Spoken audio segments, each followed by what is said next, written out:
You want to support Roland Martin Unfiltered? Be sure to join our Bring the Funk fan club. Every dollar that you give to us supports our daily digital show. There's only one daily digital show out here that keeps it black and keep it real as Roland Martin Unfiltered. Support the Roland Martin Unfiltered daily digital show by going to RolandMartinUnfiltered.com. Our goal is to get 20,000 of our fans contributing $50 each for the whole year. You can make this possible. RolandMartinUnfiltered.com.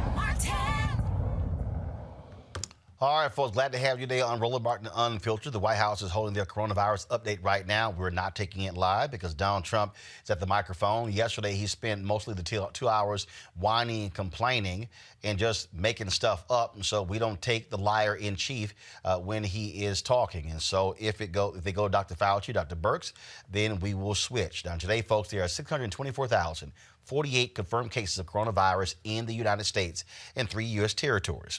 27,787 people have, actually 28,306 people have died from the coronavirus, with 47,942 recovering. Folks, the death toll is increased by nearly 2,400 since this time yesterday. And the recovery number is up by more than 12,000. So that is some good news. Andrew Cuomo, who is the governor of New York State, during his daily briefings, he talked about the importance of staying home, even though the curve is flattening in that state. People are restless. We have to talk about the reopening of the economy. How do we do this? We have to build a bridge from where we are to the reopening of the economy. Well, what does that look like? Let's say that where we're going, it's not a reopening in that we're going to open what was. We're going to a different place. And we should go to a different place. And we should go to a better place. If we don't learn the lessons from this situation, then all of this will have been in vain. We learned a lot if we're willing to open our eyes and open our ears. So we're going to a different place, which is a new normal.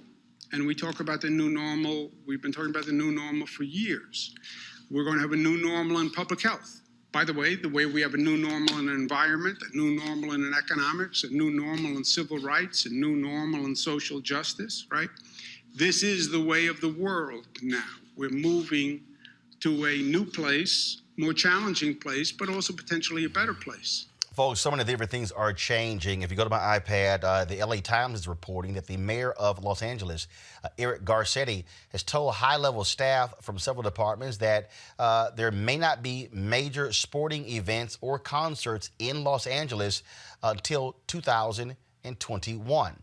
Also, today, Essence announced that they are canceling the 2020 Essence Festival. We told you on yesterday that the mayor of New Orleans announced that she was urging no major events in her city until 2021 because of the impact of the coronavirus on Louisiana and New Orleans. If I go to my iPad right now, I'm going to go to what they posted on essence.com. Again, that decision was made. If you go to the iPad now, you'll see this is on their homepage where they have the story about the cancellation. And so this is the statement that was released today by the folks at Essence. New Orleans Mayor LaToya Cantrell bravely recommended yesterday that no large events take place in New Orleans in 2020, and Essence fully supports that decision.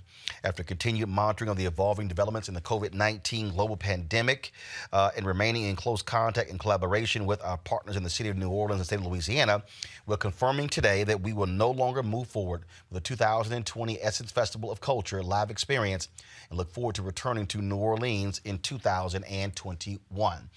These decisions are being made all across the country. Many conferences also have been canceled. People have been postponed. Folks waiting to see what happens with this coronavirus. Are we going to see the sort of flattening of the curve by May or June? The problem, though, we still are not at a significant level when it comes to testing. Right now at the White House, Dr. Birx is speaking. Let's go live to what she has to say. Metro areas as individual areas. We talked before how each of these curves are different. Each of the cases' experiences are different.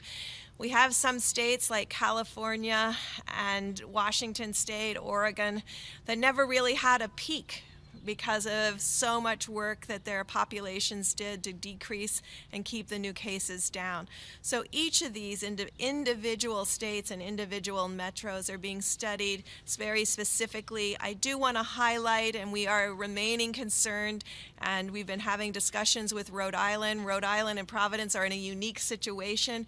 First, they had increasing cases from the New York City area, and now they have new increasing cases from the Boston area. They're caught between two incredible hotspots in the country. They're doing an extraordinary job. They're caring for the individuals in the front lines, but Providence continues to have new cases. And we do continue to work with specific states that have specific outbreaks related to individual occurrences. I will just remind the American people again, this is a highly contagious virus. Social gatherings coming together, is there always a chance that an asymptomatic person can spread the virus unknowingly? No one is intending to spread the virus. We know if you are sick, you will stay home. But to all of you that are out there that would like to join together and just have that dinner party for 20, don't do it yet. Continue to follow the presidential guidelines. We really appreciate the work of the American people. We see as a country we're improving. We see as metro areas we're improving. We see as communities, as counties, and as states we're improving. But that also still requires everyone to continue to social distance. And in the end, we do have states that have very few cases and very few new cases. And so these are the ones the president is referring to that have been silent, relatively silent throughout this epidemic and pandemic that many of us have faced.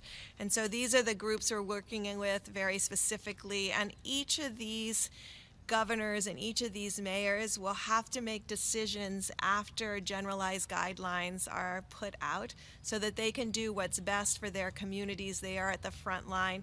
And I wanted to conclude by really thanking my PEPFAR teams around the world who have been working tirelessly throughout the world to ensure that Africa and Asia doesn't experience this level of infections that we have seen here. They've turned over their capacities from their embassies.